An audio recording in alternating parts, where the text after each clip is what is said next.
So today we will just talk about the whole aspect of imperialism and the effects on how it is being exercised, especially where their interest is highly favored. So we are going to use a case study, which is the case of Southern Cameroon. And good enough, at this moment that we speak, that country called Southern Cameroon is in big problem, which is hardly or under reported in the world, and still as a result of the scheme of imperialism. So the topic we had is a retrospection into the past and present reality, a doctrine and the implementation of imperialism, a journey to disorganize the socio-cultural and political,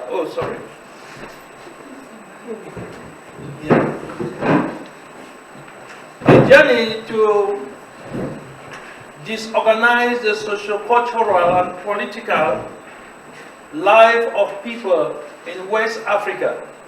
And the case study in the whole of West Africa I want to see is Southern Cameroon.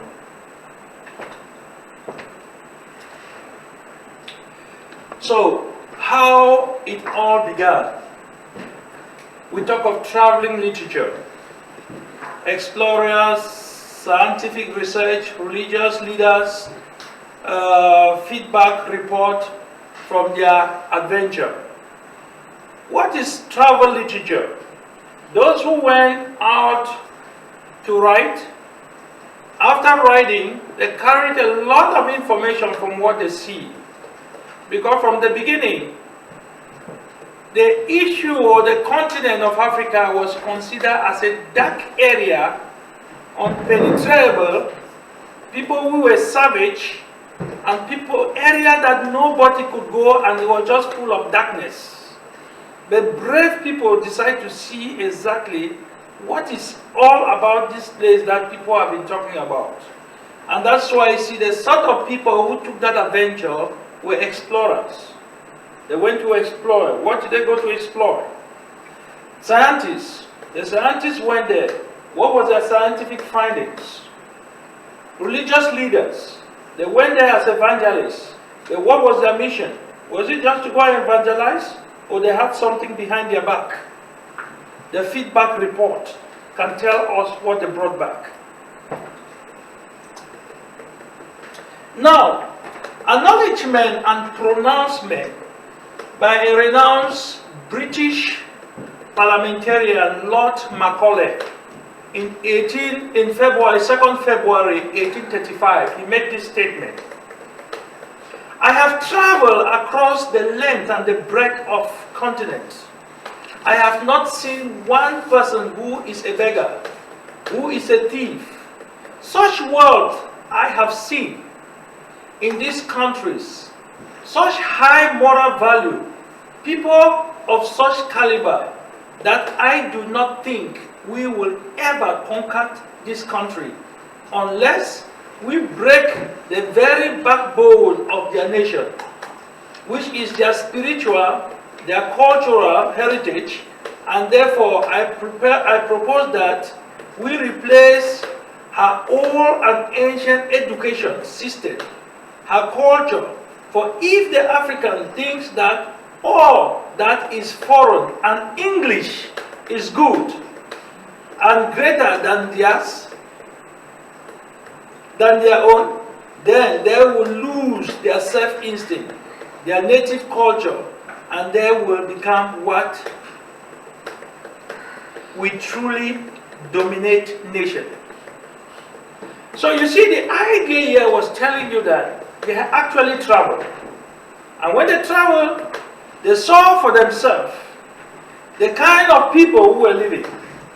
Their moral, their cultural, everything for them was perfect.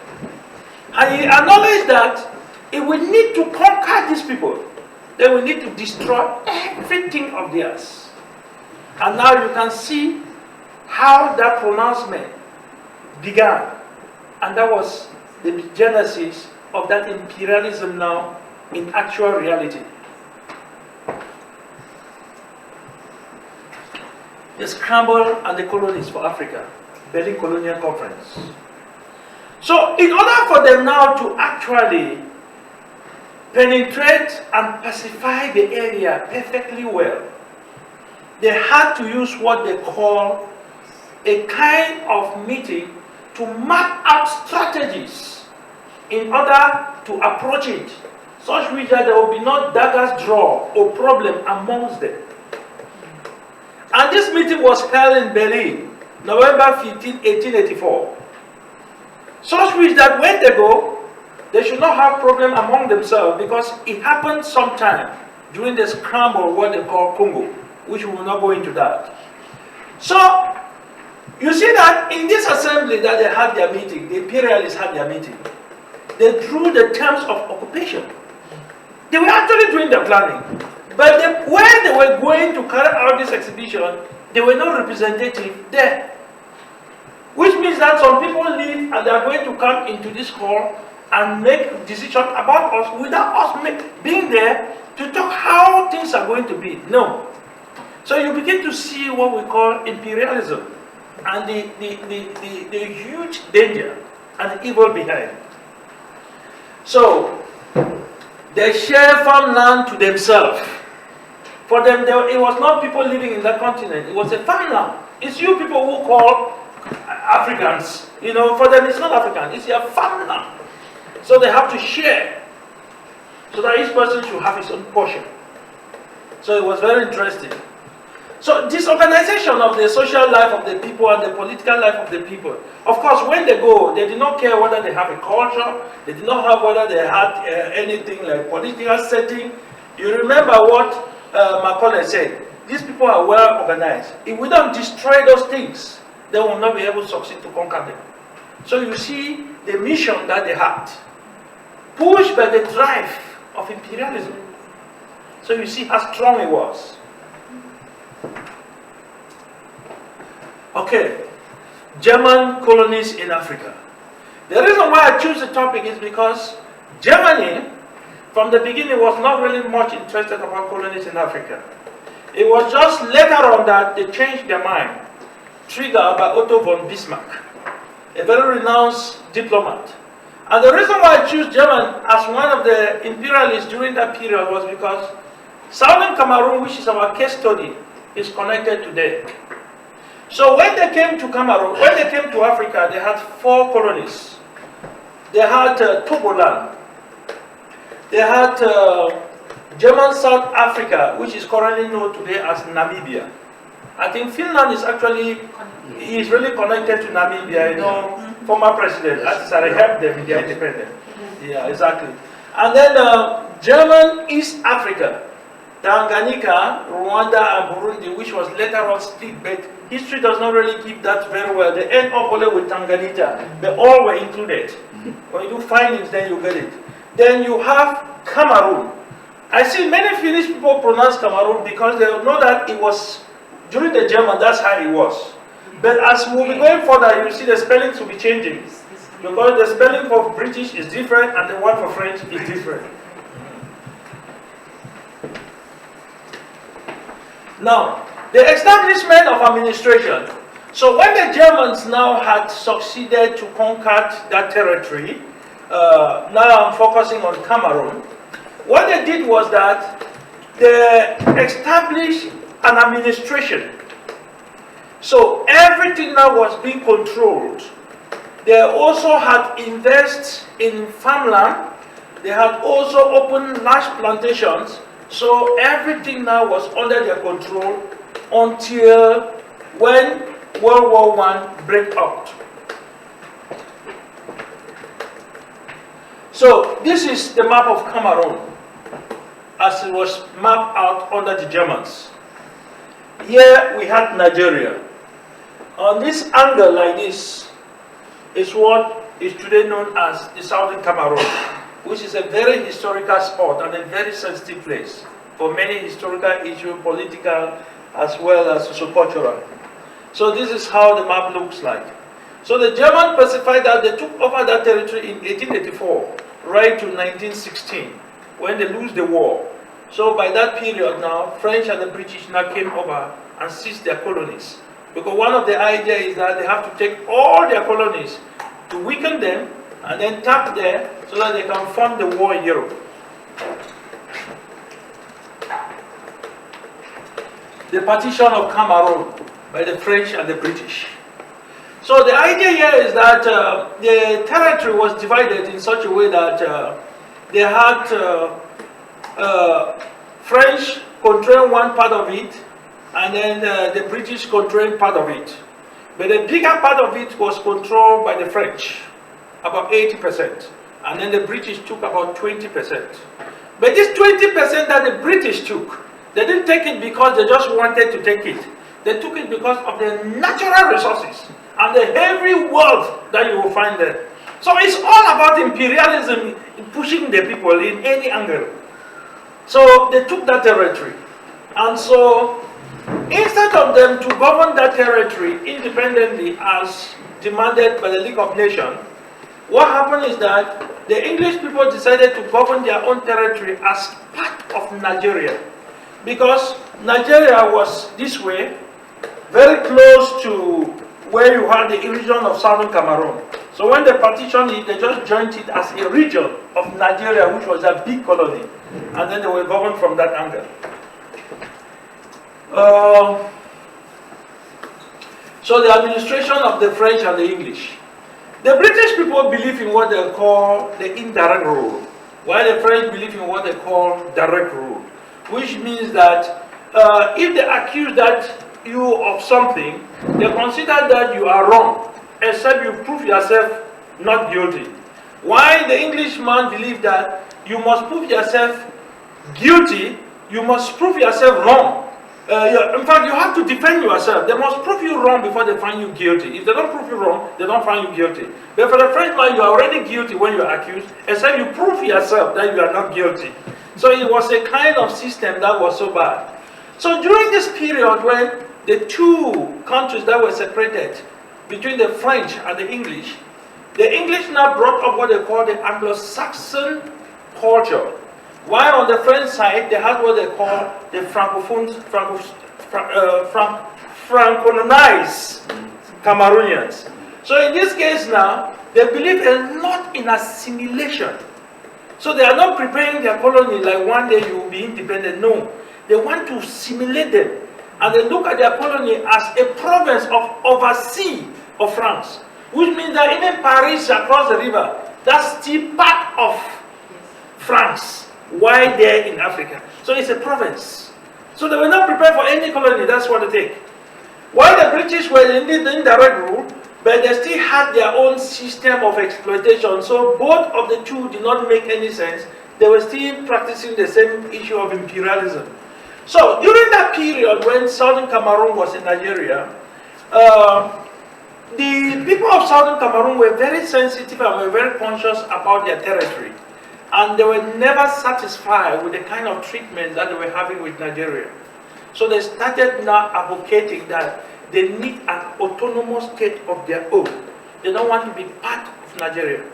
And so when they had pushed hard, in 1954 now, they created what they call a quasi-state, which means that they are not really part of Nigeria. They are now on their own, but they are not yet independent. They have just given them what they call independent by quote, so quasi-independent. So they can manage their own things, they can do their own work, but they are not yet independent. They are still relying on Britain. So the first person that came up as a premier is this gentleman which they call Dr. Indele Mbela Lifafa.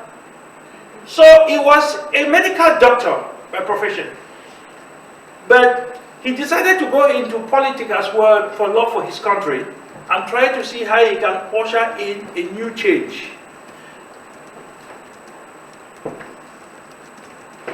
This is his image. This is how the gentleman looked like.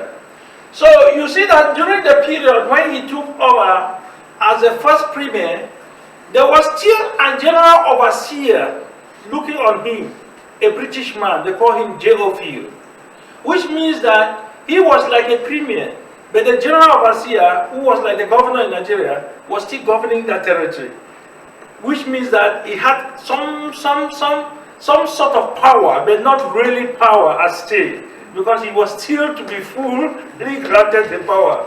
So he managed the country up to 1959, and then during that period, there was a democratic election, because when they gave us that Kwasi state, the people managed to set up the administration. They had their own parliament, they had their own council of ministers, they have establishment that was flourishing.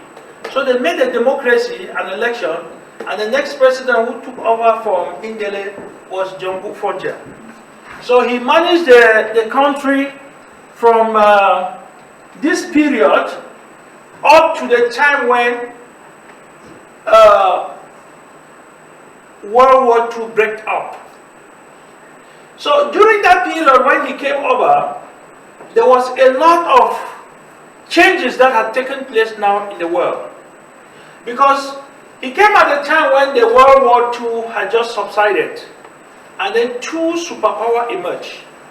The United States on one side, and the Union of Soviet Socialist Republic, Russia on one side, advocating now for national self-determination of all the colonies. So through the UN, they pushed up the agenda that no country should be under the yoke of any nation. Every country should be free. And that is how it started now, pushing out for the issue now for independence of the people of Southern Cameroon. Now, this is a very important point here. This image you see in the middle is the former president of Ghana, Dr. Kwame Nkrumah. And Dr. Kwame Nkrumah was one of those who made a statement which we shall soon get in touch with him at some point. When he visited Southern Cameroon, this was a former premier, Indele, and beside him was the current premier, Walter Fondo. So his idea of visiting Cameroon was that he saw that Cameroon is already gradually going towards independence. And so he came to encourage them, he came to strengthen them, because his mission was that there will be no need, the independence of Ghana will be meaningless if the whole Africa is not independent. So that's how he came there. But the issue is that when he visited Southern Cameroon and left back, there was an aftermath which was very sensitive. And that's one of the reasons that the influence of independence of Southern Cameroon has become so zigzag that we are going to reach there. Because he was someone who was very deep in communism. He was a communist, and his idea was that he loved the practice of communism, and he was very, very concerned about it.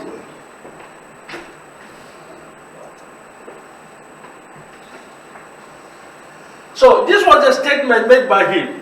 The independence of Ghana will be meaningless except the entire Africa is totally liberated.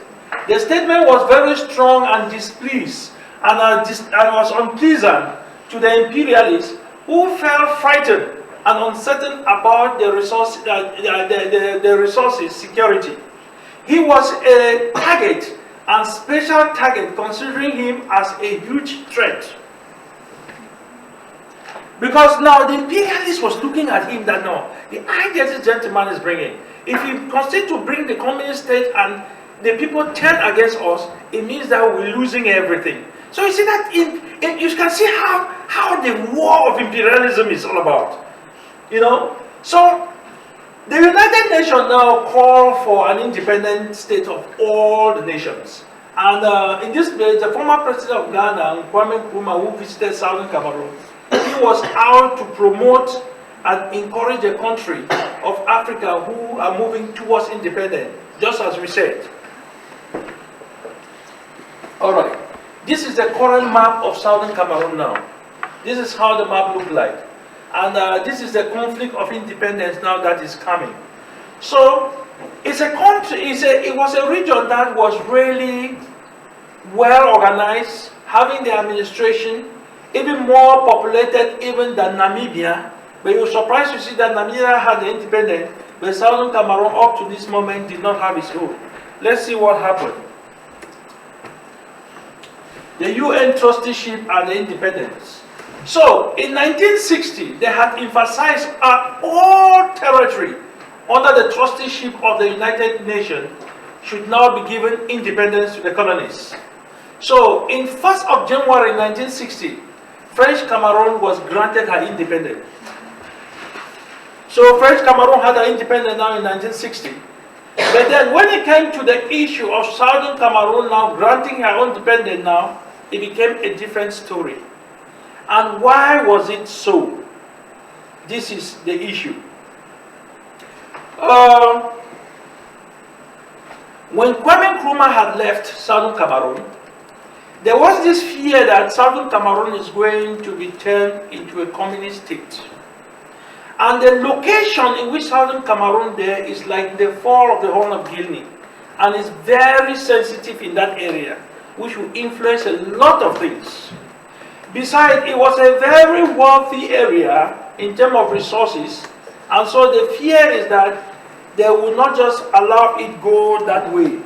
So the French and the British held some kind of a background meeting that they should find everything possible to change the wheel. In the United Nations Security Council, Resolution 1608 has made it very clear that they have assessed Southern Cameroon and she is ripe for independence. So they will expect that he should get independent. And they voted. And the vote was about 64 against 6. Finland was one of those countries that voted that Southern Cameroon should have its independence. It is there in record.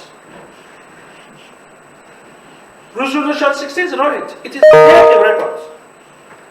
But this is what happened.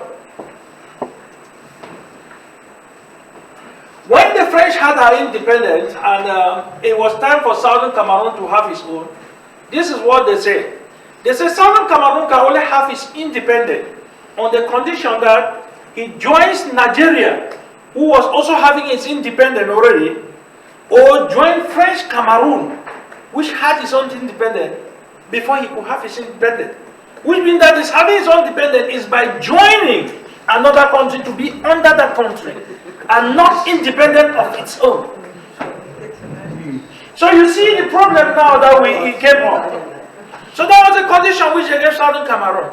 Either you join Nigeria to get your independence, or you join French Cameroon to join your independence. Now, there was a lot of big trouble. They did everything possible to have the third option to be on their own. But because these two imperialists had some ghost meeting, they gave a wrong impression. So the United Nations is there thinking that these powers are doing the right thing, not knowing that they left with the resolution and then they came and changed the verdict and they are doing their own things. So, the first president now of French Cameroon was Amadou Ahidjo, someone from the north. Southern Cameroon had no choice. They decided to join French Cameroon. And one of the reasons which they decided was because under the German, Cameroon was one. So it was only after the war that they were split. So during the argument, Walter Fondo said, well, since we have been part of Southern Cameroon, since we have been part of Cameroon, they are our brothers and our sisters. So the only thing we could do is that let's join them so that we can continue to be one. That was the argument. Then when they went now and realized that they are joining Southern Cameroon, French Cameroon, they had a meeting. And in that meeting, this is what they discussed. They said, if we are joining French Cameroon, we are going to have what they call equal status, which means that you will have your own structure intact. French Cameroon will have their own structure intact. Then we are going to have one General Assembly that we can come there and discuss issues. So it's going to be a federal state. Amadou Ahidjo accepted on the terms. And this is exactly what happened.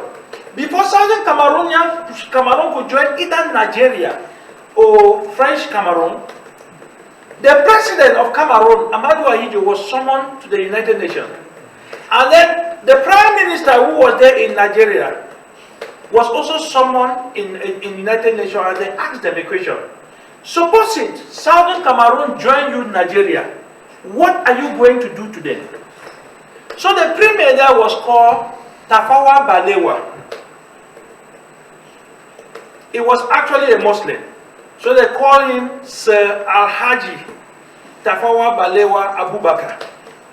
What will you do? So he said, if Southern Cameroon choose to join me in Nigeria, I will just make them like a region, just as Nigeria has different regions. And then we shall have one simple house in Lagos where we'll come and discuss common things. They say, okay, thank you. Then they turn to Ahidjo. If Southern Cameroon join you as La Republic du Cameroon, what will you do? Ahidjo said, well, we were one before they separated us after the war. If they come, we will just accept them. There will be a unity state, and we'll have one common house where we discuss issues, but every of us will have the same statute, which means Southern Cameroon have statute with their prime minister, French Cameroon have their same statute with their prime minister, and have a common house. All of them agreed. But behind, there was something different, which we were getting there. This was the first president of French Cameroon, Amadou Ahidjo, from the north. So when he took over, when Cameroon had joined French Cameroon, things were never respected as before. The French was behind him, giving him all kinds of imperialism ideas, very radical ones, telling him how he has to destroy all the institutions in Southern Cameroon in order to weaken them. So, first of all, he did not come there by merit. He was brought there by the French through a speech, as a stooge. Because the real person that was supposed to be the prime minister was called Mbida. But he was an intellectual who never wanted to bow to the French. So they hated him. That's why they brought this guy. He was not really educated, as I will tell you. So they wanted this kind of man who can make fast and final order. So when Amadou Ahidjo came, from the first 3 years, he was very kind, very understanding, very subtle. Then later on, they started masterminding plans. Everything systematically in Southern Cameroon was being destroyed. After some period of time, he resigned. And when he resigned now, the next person who came was called Paul Biya, who is the current president today. And he has ruled for 42 years. And that is the worst leader and the oldest leader that you can think of. That is him. Yes, one of the oldest now in Africa. So this gentleman came in under the influence again of French, another stooge, and with an imperialism idea that had implanted in him to continue the adventure. At this moment that we speak, we don't even know whether he thinks again. We don't know whether he thinks. All along, he has spent his time living in Switzerland. But while his country is there, how do you govern a country and you're in Switzerland? So you can see what is going on. And this is the kind of person that the imperialists will like. Now, the situation became so bad. Because when Paul Biya came, he made things even worse. He abolished everything, and the federal system, he destroyed it, and then now took the policy of assimilation, which is that of the French. Because as I said from the French beginning, the Frenchman does not believe he's independent. He believes it's assimilation. Like all his territory is an overseas province of France. And now, what happened is that this is an uprising in Southern Cameroon. What brought to this uprising? Before we joined the French Cameroon, we had our own law system, which was what they call the Anglo-Saxon law, which is what called the common law. And the French people had their own law, which is called the French law. And these are two different laws. But then, they sent French lawyers and magistrates to come and minister case in southern Cameroon. One, these French lawyers do not understand the English, the common law. So how do you manage a case that you don't understand? And when they try to complain to them that you must send only somebody who understands the law, it becomes a problem. They hit down on them. Now, we speak English while they speak French. They send teachers to come and teach subjects like chemistry, physics, in French. When the kids grow up in English and they do not promote any bilingualism. So when they are teaching, nobody is understanding. When they complain, they crack down on them. In terms of administration, you can see a clear distinction. When you write exam, even if you are the most brilliant person in Anglophone exam, they don't give you a chance. And those who are not even intelligent, they take them, put them there because they are Francophones. So the idea of dominance continues. And then in all administration, they don't appoint you based on merit.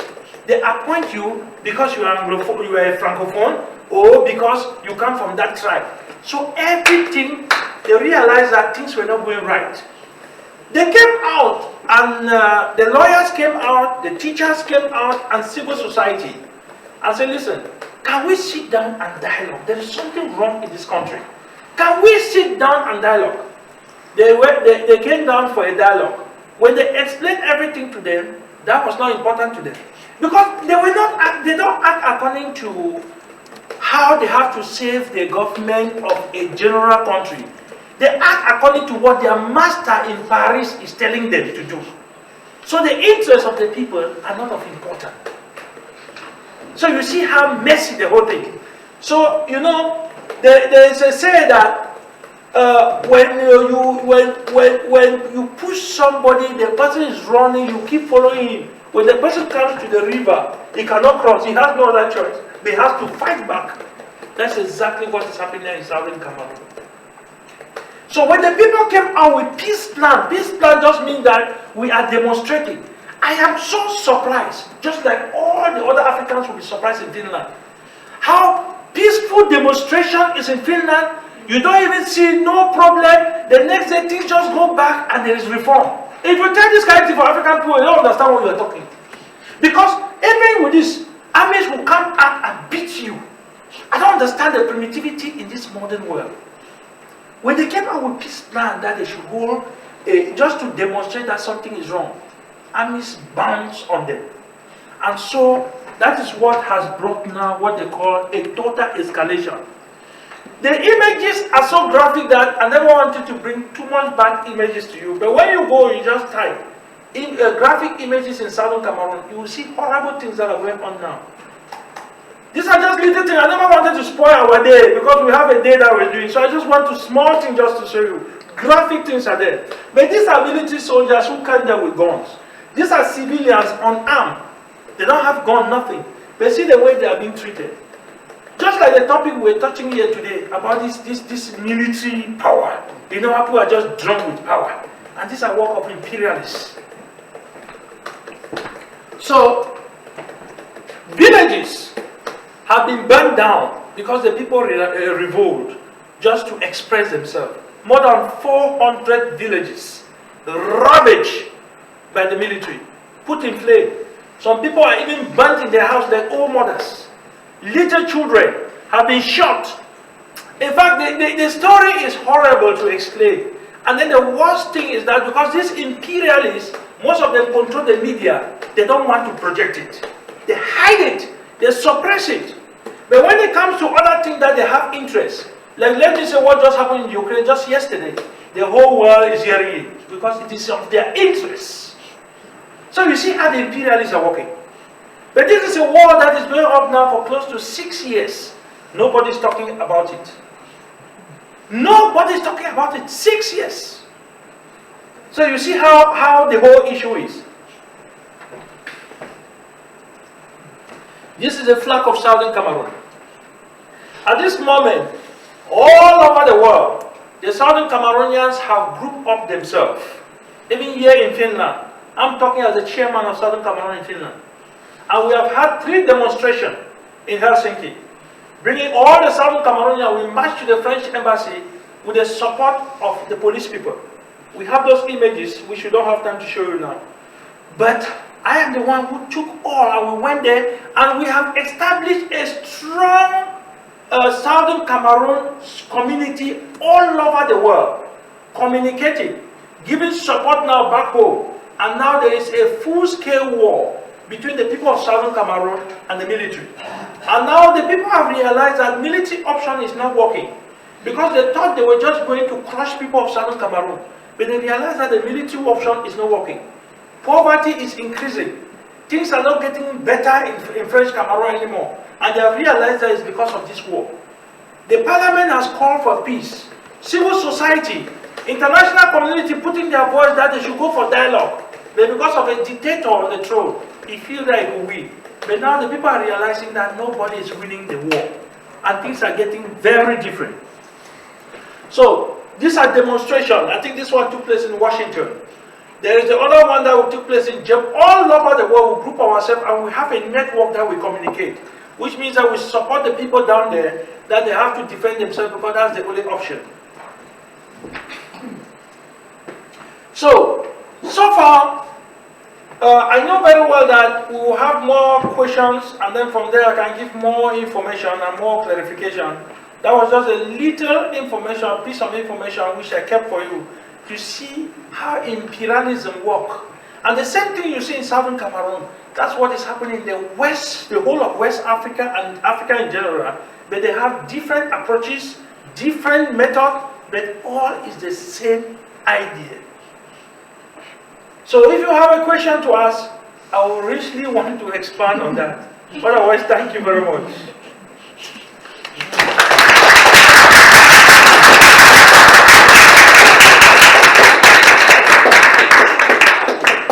Thank you very much, Walter. Now we ask questions.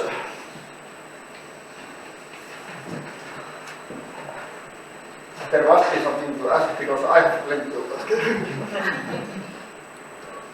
Okay, I think in the Finnish media and European media, we always talk about Western values, so-called. Nobody defines what the Western values are. They just seem like somewhere better values. And now with these pictures, I think we have seen how the Western values really work in practice. But I'm interested for other reasons. Do you happen to know what is the situation with the sexual and gender minorities in both Cameroon, French Cameroon and South Cameroon? I have heard that the penalties can be really severe. Well, the thing here is that, the people of French Cameroon and English Cameroon had a culture before the coming of colonization. And those cultures are still intact. And some of this culture front to certain things.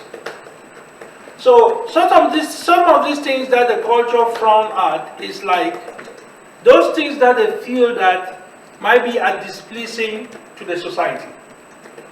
But as you understand, every culture undergoes what they call a revolution. What we had as culture before, if I tell you, you'll be surprised, is very different from what it is today.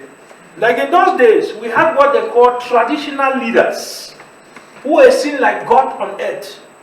When they dies, they take a live person like this one and bury with him so that he should go and save him in the next world. But today, those cultures have been abolished because they see that it's not good. So everything is just a matter of time. If you see the way the young people now are thinking in Africa, in general, in Cameroon, and you see the way they do things, it's very different from what my generation was doing. This is because they have been exposed to certain values. They have now been able to have like cell phones, they see things that are happening. Mentalities are changing. So things are not more the same. Like at the moment I'm telling you, if you put Google, you have same marriages, a lot taking place now in Yaoundé. Men and men, female and female. But in those days, it was unheard of. So it's a matter, things are changing now gradually in such a way that even though we're struggling to preserve the culture, we're struggling to fight against certain things, but you know, the wind of change is so strong. And it's not something that just pick up overnight. It's something that goes gradually. But I'll be very frank to you to tell you that the majority or the elderly or the certain age group of people, to them is just a taboo.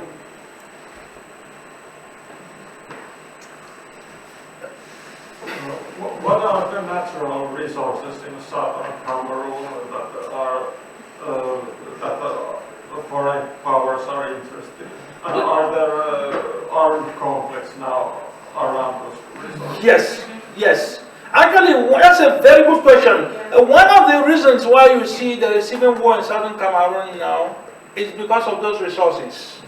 Even though, as I said from the beginning, that the Englishman took just 20%.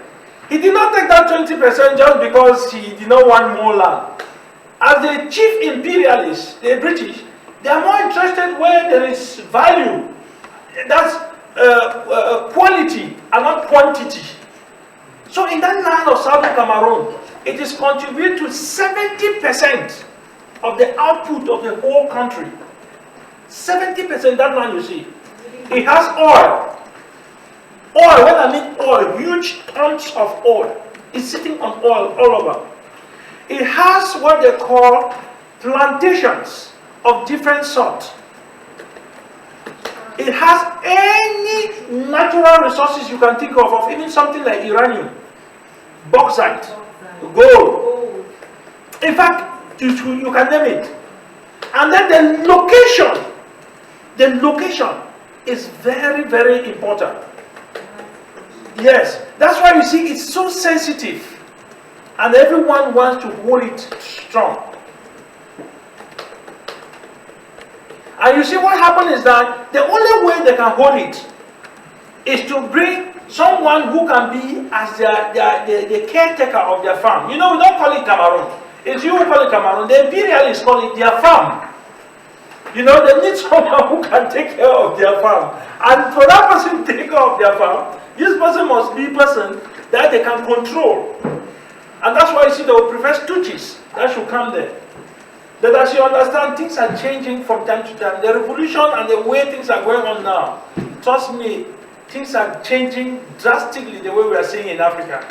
We heard that Mali has liberated himself. Burkina Faso is coming next. They are struggling they're trying to come out from the shackle of the imperialists. Because you see, what the imperialists are giving, the impression they are giving here is like, if Africa be independent, all the other countries in Europe will go down. That's not true. That's not true. How?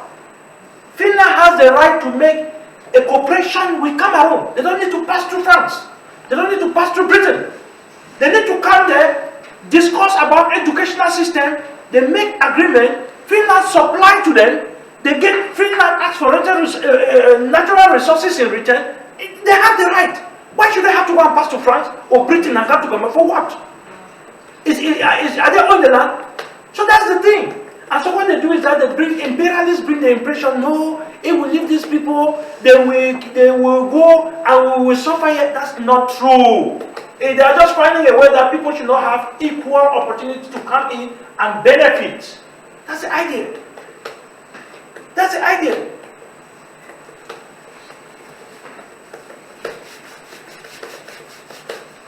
Mitä kieltä tai kieliä puhutaan Afrikassa tai Kamerunissa nimenomaan tarkoitan? Se on kaksi. Meillä on kaksi officially. Englanniksi tai ranska. Mutta minun äidinkieli on mungaka. Koska meillä on Mine is Ejaga. Ejaga. In ethnic groups, it's about 200 ethnic groups. But officially, se on kaksi. Englanniksi Ranska.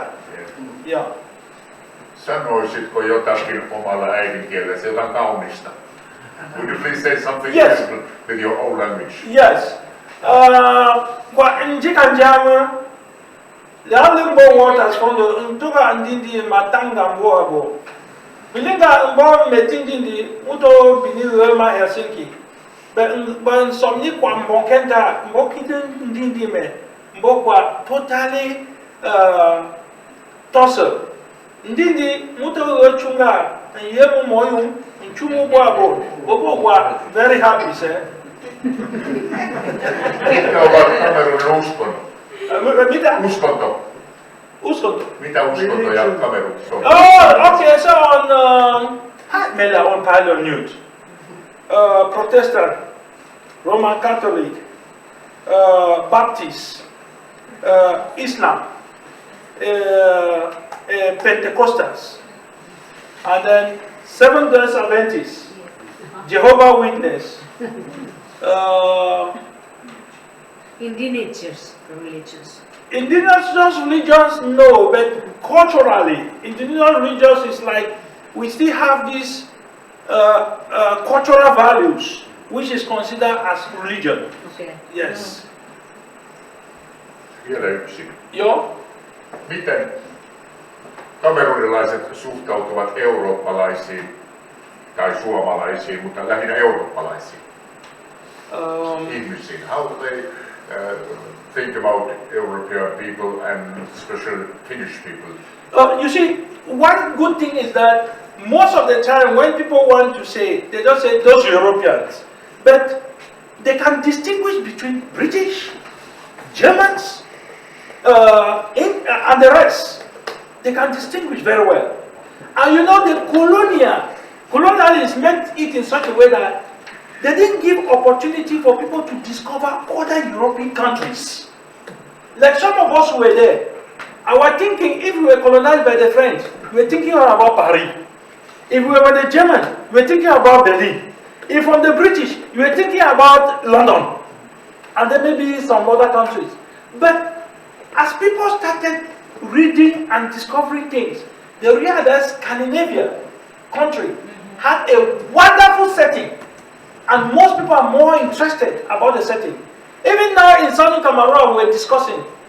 One thing that we discuss is that the educational system in Finland is the one that we're going to adopt. It's the one that we are going to adopt. And there have been a lot of cooperation between some schools in Cameroon and some cooperation with some polytechnics in Finland. For example, Laura had a cooperation with Polytechnic in Bangui. So they are doing a lot of exchange program. The biggest problem, I'm telling you, is just this imperialist attitude that has blinded the minds of many people who could not see. Only Cameroonians who are now in Finland, we are close to 1,000. Only Cameroonians. What about Nigerians? What about Ghanaians? So you see that people are now beginning to see the reality, and they are now coming in. And they really want to encourage cooperation between Finland and Europe, because they know that they are tired of this imperialism. They know nothing good can come from them. Nothing. It's only exploitation, only exploitation. And one of the reasons why I say I'm so interested in politics is to find a way where I can draw the attention of the Finnish people to make them to understand that African, they should not only go like East Africa, West Africa too, they should come even to Cameroon, they will be welcome. And they will be very pleased to find what they need. Sometime in Helsinki, when we were visiting the ministry, this was the proposal that I brought to Timo. Is it Timo Soin? No. The person who loses this election, oh my God, this other, it was a one time in the foreign ministry. Timo Soin. No, not Perussuomalainen. No. No, not that one. Not Timo Soin. He's oh my friend. His name is coming and going. No, he was one time, he lost the presidential election against, he was contesting with Havisto. He lost the election. the presidential election, we have this too. Who was this guy, man? Niinistö. No, I will take his name and say it at some point. He was one time the head of the European Commission in charge of African affairs. He has worked in Africa. He knows a lot about Africa. A lot. In most African events they organize, they invite him. He makes a speech. He knows. He was one time the Minister of Foreign Affairs in Finland.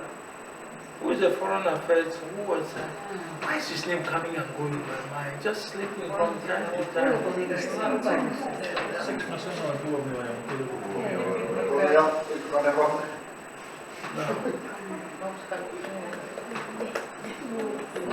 I would think it. I say it. So, question.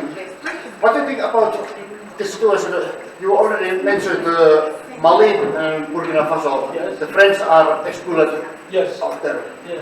So basically, what is your opinion about so-called great power competition between greater world powers like imperialist powers? Maybe the French, there is Russia, there's China. What's the different role of example China in West Africa? Yeah. You see, the thing here is that China and Russia have their own agenda. But the agenda of Russia and China is very different from that of the imperialists.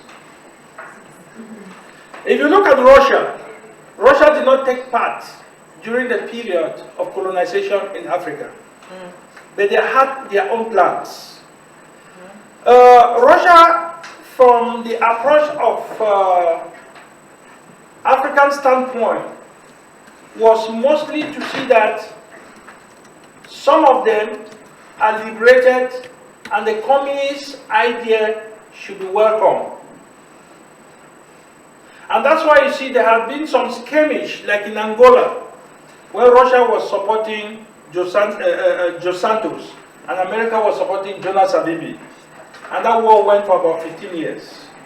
So I feel that what they want is like a situation where they could also prove to the world that they are also a big power. And they have the right to go anywhere and do what they want to do without any excuse from any power. And the fear here now is that there might be a kind of Cold War again, or an outscale war, because of resources. Because the idea of resources is one of the main drive that usually takes the people. But if you ask the African, who would they prefer? The Africans will tell you openly at this moment that they don't want to see the imperialists. That's why you see, when they invited all the African heads of state in a business summit in the United States, the idea was to make them to see or to support the move that they are doing in Ukraine. But the Africans abstain, that they don't want to be part again to support the imperialists. Because they know that this war is not a war that the imperialists are asking for support because they love Ukraine. No, they don't. They are just some hypocrites who are giving the impression like what Russia has done is wrong. America, you went to Iraq. Was it right? No. America, you use your NATO to go and destabilize Libya and send out Gaddafi. Was it right? No. So, during that period, why did they not make this announcement which they are making now? Why in Ukraine? And you see that what is even happening in Ukraine, it's not because they like. It's still part of business. If you want to see what is happening, America wants to use Ukraine, destabilize the whole Europe, and start supplying materials again to Europe and start to be dominant. That's a hidden agenda. And that's what some of the Europeans are not saying it. And that's why I say wise people want this nonsense of NATO. There's a revolution in Britain, in France, saying that they don't want this war. They are not willing to support the NATO. France should not go into NATO because they don't see any benefit from that. All what the imperialists are doing are using the method. Because China is growing, all other countries are growing, America is saying that they might not be the king again as they're thinking. Now the only way to do is that find a country, make sure that there is a destabilization, just like they did. World War I and II, America did not fight here. America was there. And when the Europeans first fought, America came in. Second World War the same. And when it comes now, when everything has been weakened, he shows himself as a mighty man and takes control. And that's how there was a war in Europe, and America won. It's only America who won the war. Europe did not win any war. And this is the same thing she's struggling to do now. And you have a war in Ukraine, you want to involve everybody. Trust me, African people have made a statement. They are not willing for any war in the world. Things have changed. Things are not the same. People have become more informed. And that's why you see, there was a heated debate. Like with me, if you ask me, I should make a decision, I will tell Finland to remain neutral, not to join any NATO. Very good. I think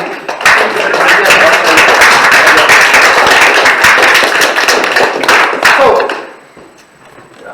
I would like to point out something about Finland, that actually I think Finland is not innocent in this imperialistic world order at all. That even though you are right about Finland's education system, it's good, but even that was won by the working class movement in Finland when they fought hard against the ruling class, and they got this as a result of that struggle. And now actually it is getting weaker because the working class movement is really weak, so they are destroying this good educational system. But the ruling class in Finland really, even though they are not the big imperialists like British and French ruling class, they still are. They have the same kind of ambitions, these imperialist ambitions, and as being part of the European Union, they try to reach this goal of coming higher in the imperialistic hierarchy. And they are what I call some kind of petty imperialists, but still they are like that. They are really bad people, and they try to favor Finnish corporations taking control of resources in Africa and Latin America and everywhere. They are really the same kind of people that you have in USA or Britain or France, so they are not to be trusted, certainly. In fact, the people have a different approaches to approach a country.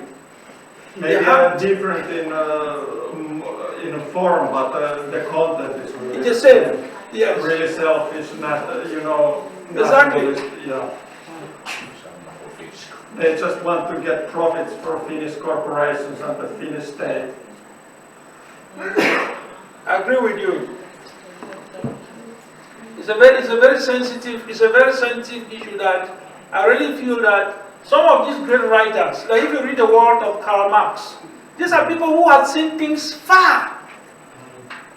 And you see, everybody who frown at capitalism, they do everything either to eliminate you or to find a way that they take you out of the society. Because it's a system that they know how they benefit. Or I look at what happened recently, 3 years ago. They almost ran away business in the name of COVID. I could not even greet my brother with COVID. My brother, in the house, I was afraid of my shadow because of COVID. They made the whole thing abstract. Today we're talking about COVID. It just made, after they have achieved all what they wanted. People have been injected themselves, everything has happened. So you see the way they're playing on us. They just go around the whole thing.